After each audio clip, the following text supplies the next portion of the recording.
Hello, everybody. It's certainly been a while. Now, I can understand that this seems like a random, out of the blue video, but it has been a hot minute, and I figured I'd talk about something that I'm actually starting to really get into. For those of you guys who hang around the channel, this is quite a step away from what I usually post, but I figure I'd make this video since hunting season is coming up for us very quickly here in Wisconsin. Now, me personally, I'm mostly a small game hunter, so this video is mostly informational to small game hunters who primarily use rifles chambered in .22 long rifle and are looking for a nice new companion to go hunting with, or possibly plink your life away like I was doing a while back. Unfortunately, this is going to be a bit of an incomplete video because, well, I'm missing 3 very important .22 long rifle guns in this review.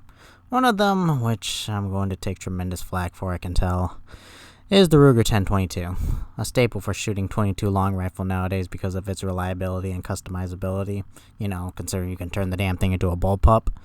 But another rifle I would be missing from this long list of reliable .22s, or make that 2 of them, are the CZ455 and the AR-7 Henry Survival Rifle.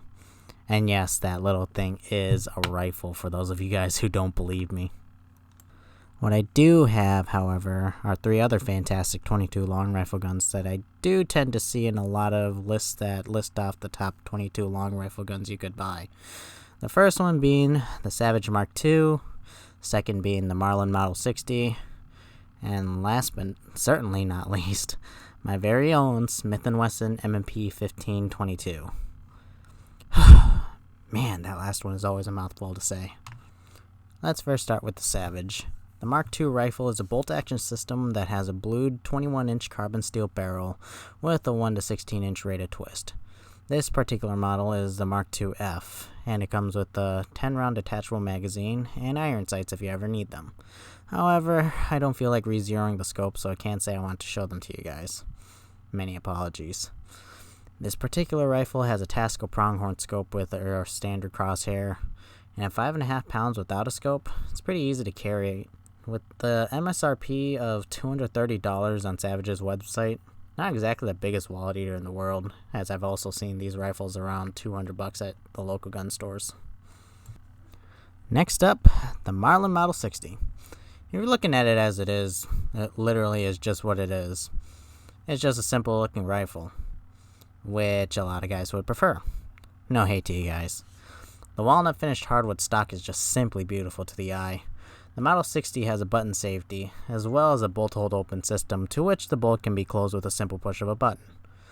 It has a tubular magazine which can hold up to 14 rounds, as well as a 19-inch barrel with micro groove rifling, meaning there's actually 16 grooves in the barrel, as well as a 1 to 16-inch rated twist to go with it. This rifle also has iron sights built on, but I'm sure the most noteworthy part for you guys is the old Remington scope that's on it, which honestly isn't all that special. But it works, so I can't complain.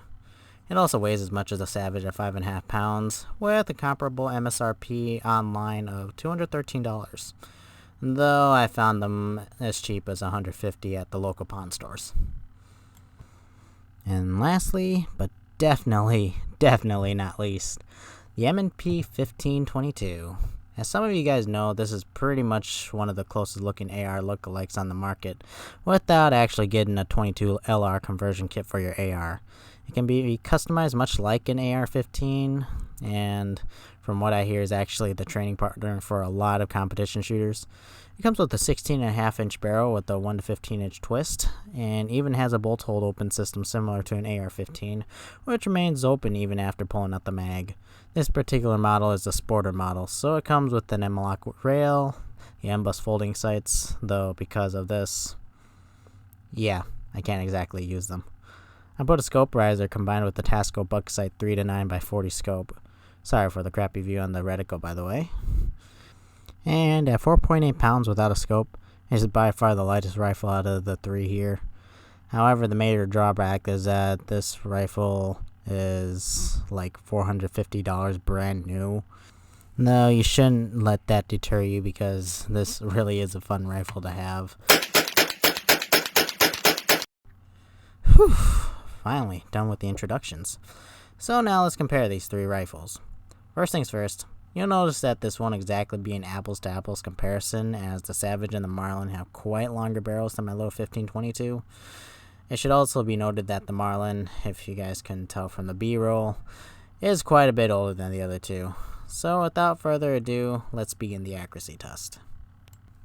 Now, each rifle in this test was shot using CCI Mini-Mag 40 grain target ammunition, shooting 5 individual 9-hole groups at the 5 targets that you guys actually can't see downrange. I'll put up pictures of the groups after the B-rolls.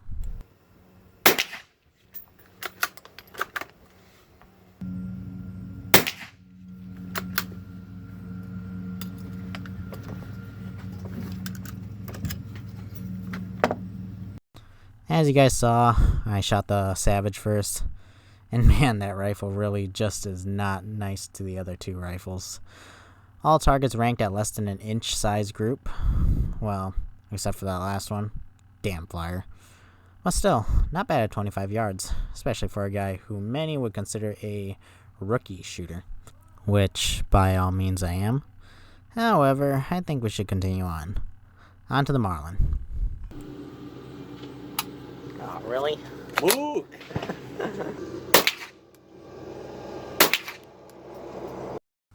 For a semi-auto rifle and a comparison video with the bolt action, this actually isn't as bad as I thought it'd be.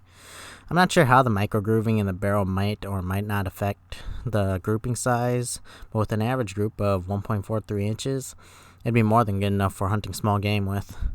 Well, assuming you're not forever away. Now on to the 1522. Ah, two flyers. Pisses me off. Well, this one actually surprised me. I was so sure the Model 60 was going to have a much better average, but my little 1522 shot tighter groups at an average of 1.22 inches. However, it should be noted that this gun does not quite have the wear and tear as the Model 60, and that I have been religiously shooting this one for the past 2 years, so I know the handling on this one better than the Marlin. So in terms of accuracy, all three do just fine. However, for those of you who say it really matters, I did stretch the Savage and the 1522 out to 50 yards, as well as the latter all the way out to 100, with the former using the same CCI Mini-Mag and the latter using some 36 grain Federal Auto Match bulk ammo, and here are the results. It pains me to say that the Savage somewhat disappointed me, with two grouping sizes of 2.619 inches and 2.077 inches, for an average group sizing of 2.348 inches. It was immediately followed by groups I made with the 1522, which really shows how much I practiced with this rifle, as it shot an average of 2.193 inches. It should be noted, however, that I only shot 2 groups with the Savage as opposed to the 5 with my 1522. Oh yeah, and if you're wondering why I didn't shoot the Model 60, here's a clip of why it has been the topic of my frustration the last couple times at the range.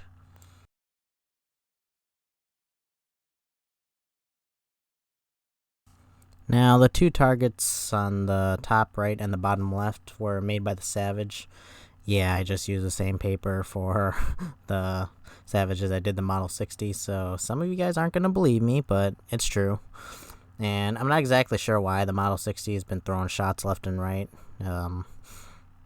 but perhaps someday I'll be able to stretch it out to 50 yards without getting really mad at it. But what about the 100-yard range? I can already hear some of you guys asking since I mentioned it. Under normal circumstances, I wouldn't take any of these 3 out to 100 because, well, I'd rather be shooting something bigger at that range anyway. However, since it really matters, I have 2 groupings, one shot by me, the other by a friend that wanted to have a bit of a competition. I shot a 2.537 inch group, and he shot a 3.280 inch group. That's roughly an average of 2.909. Perhaps one day I'll find the motivation to take it back out to 100. So with that, I conclude this video. Now you guys might already know that I'd rather shoot my 1522, but what do you guys prefer to shoot? Maybe one day I'll do a proper comparison video that features the other giants of the 22 long rifle community. Until next time, happy hunting and happy plinking. This is New Guys Outdoors, signing off.